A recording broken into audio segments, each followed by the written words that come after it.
Ladies and gentlemen, how are we doing? I'm just taking this quick break on a Monday afternoon. I hope everyone had a good Christmas. Got some pretty interesting news coming out through social media at the moment. There are approximately 15 elephants free to a good home. Basically, what has happened, the Nordic Safari Club, they've written this well-constructed letter out to a whole bunch of anti-hunting people saying, please, we will give you these elephants for free, right? No strings attached, literally says no strings attached. And what they want them to do is demonstrate how they can look after these animals without hunting being part of the conservation plan, basically. So I just have to say, hats off, right? This is really going to call out their bluff. Only one person so far has replied to that. What's his name? Sir Roger Gale, okay? And this guy thinks he's quite amazing and all that stuff. He didn't even reply maturely. This is the letter to Roger, okay? It says, Dear Sir Roger, we want to offer you an entire family group of elephants in South Africa to enable you to demonstrate your non-lethal management alternatives to hunting and culling. Please take a look at the attached open letter for further details, which is the letter that you guys have already seen. After that, he just replied one photo with the guy Jens from the Nordic Safari Club, who's posing next to a dead ostrich, and says, perhaps you would care to donate ostriches as well, and that is it. So Roger Gale, I thought hunting and animal welfare was something you took very seriously. Why in the world are you replying like this? It's this is a serious letter and a serious chance for you to put your money where your mouth is and actually show the whole world what you stand for, basically. And so far, we're not seeing anything from you. So Jens replied back, first things first, are you able to take over responsibility for these elephants or not? And then he's gone back as well, maybe the guy wanted ostriches. I think everyone knows they didn't really want ostriches. But he says, I've managed to locate about 20 surplus ostriches that you can pick up for free in Namibia on the same terms as the offered elephants. When will you do the translocation to the habitat you have for these birds? Best regards, Jens again. And Roger has emailed back, again, really immature and unprofessional, Mr. Gale. Again, this is a chance where you could actually show the whole world, your ideals and prove to us hunters, because most of us would actually be like, wow, that's pretty cool if you can do what you're saying that you think you can do. So his response is, surplus to your courageous requirements to shoot them, Mr. Hugh. I don't think so. I wish to have nothing further to do with you or your yellow-streaked fellow travellers. This correspondence is concluded. Sir Roger Gale, MP. So, Jens, again, I'll put this up again. Absolutely awesome. Put a fantastic letter back. It says, we offered you the support to adopt a family group of surplus elephants so that you and your anti-hunting friends could demonstrate your non-lethal management alternatives.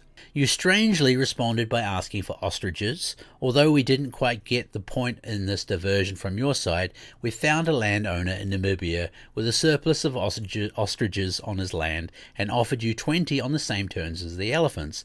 Considering your angry response, I take it that you do not know anything about managing a population of ostriches without hunting either. When I use the term surplus about this wildlife, it is in relation to the biological carrying capacity, which hopefully most of you guys know that it's like how much animals the land can sustain, with a healthy population, basically. This is what he's talking about here. To the land user in Africa, carrying capacity is as real and essential as it is to the land user in Scotland. When the red deer population exceeds the carrying capacity of the hills, their numbers are reduced by hunting, culling the animals. The meat is utilized, and stunning sets of antlers are kept by the hunters as memories of a good experience and exported to the home countries. The only difference between Scotland and South Africa is that the respect is the species on the ground. The fundamental biological reality is precisely the same. Elephants and ostriches bred just as red deer and must be managed accordingly to avoid mass starvation. So this is the whole thing. Is like someone even on my own YouTube channel the other day, on this one, our YouTube channel, said, why would I go to Africa? He said, I like hunting. Why would you go to Africa? And I said, all your hunting ideology from wherever you are is as applicable there as it is in Africa. And I like to go for the experience. And everywhere I go, I learn something new. So it's fantastic. But anyway, back to the letter. You can read more about carrying capacity in the biological sense of the word here. And he's given him a link, right? So I think this is like a little bit just being honest with you, Jens. I would have done the same though. I'm a hothead. That's a little bit on the nose, giving him that. I will not engage in a mudslinging contest with you. I do not find it relevant. Practical nature conservation, protecting the remaining wild habitat and its beautiful ecosystems, is a cause much more significant than the two of us. It would be wonderful if actual nature conservation results moved to the top of everyone's priority list. You do not like hunting, and I respect that, although I am a passionate hunter myself.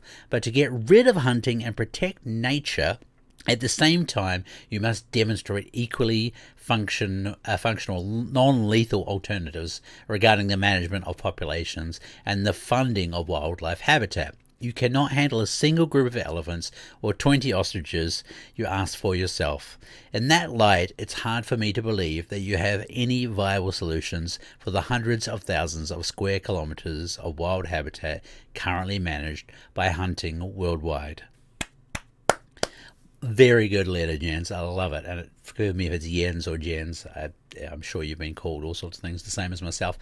But fantastic. So listen, this is a call out for anybody, especially in the UK. Listen, I know like anti-hunting and stuff is quite hot, okay? But even if you're anti-hunting, you have to stop and pause and think about this, right?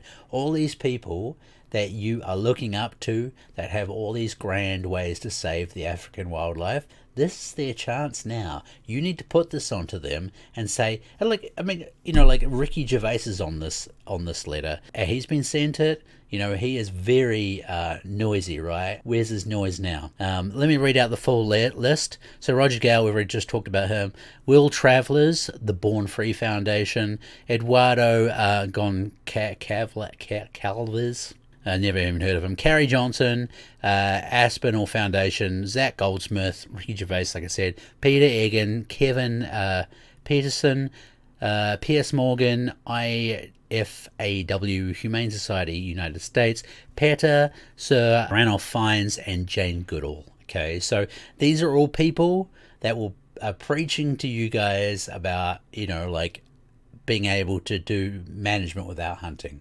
Now is their chance, okay? So again, if you are anti-hunting, I actually respect that. Not everyone wants to kill or can kill animals, okay? But the thing here that you really need to look into is what these people are doing.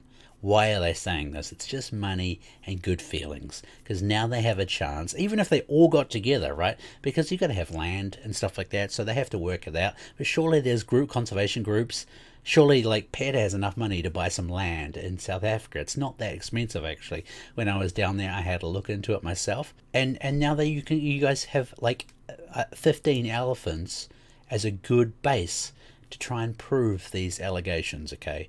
And if you're anti-hunting and you're not really sure why, maybe you just don't like killing animals, like I said, it's fine.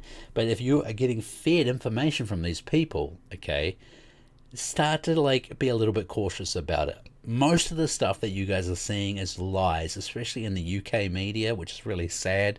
Hunting is the only way that African animals are being protected. Okay, all the money that goes into the conservation, all the farms and the areas they look after the habitat, that looks after the animals there. Look at all the countries in Africa where hunting is banned. They're doing terrible. Let's get into that actually. Right now, the WWF is doing a drive for elephants in Kenya because there's a drought and stuff, okay? I can guarantee you if hunting was still legal in Kenya, you would not have this problem because there would be the infrastructure there. There would be people, the farmers and everything, paying for water to get to the elephants, to look after their livelihoods, right? This is what happens when anti-hunting people come into a place, do their feel-good stuff and just leave with no infrastructure. No support for these animals. I know you guys think you're doing good things for the animals, but you're really not. So please, if you're part of the UK especially, Go and like I'll put all the links down the bottom. You can see all the stuff for real. This is a real proposal for people to take about 15 elephants. It's a family group, right? So they all go as one. Makes sense. And to show us how you know look after these animals and how without having to do hunting, basically. What do you say? Non-lethal ways of conservation. So yeah, please put the pressure on your local MPs because you guys are getting fed lies, okay? And this is basically going to call all these people's bluff out. And like I say, I don't care if you're anti-hunting. I'd still be friends with you, okay? Hope you can be friends with me. But please go and put the pressure on these people in their list and your local MPs. Get them to put their money where their mouth is, okay? Like, a lot of these people are very rich, very, very rich people. And like I said, it's like, there's actually a chance that, like, looking at the prices for stuff, I could almost afford land down there. So it wouldn't even be a problem for half of these people. So please, go and give them a hard time. Get them to adopt these elephants because they are surplus. And you know what happens to surplus elephants? Maybe they get sold to another place, but there's a likelihood that unfortunately they have to be culled because of that carrying capacity they were talking about. Anyway, I'm Matt. This is the Meat Hunters. Thank you very much. Spread this far and wide.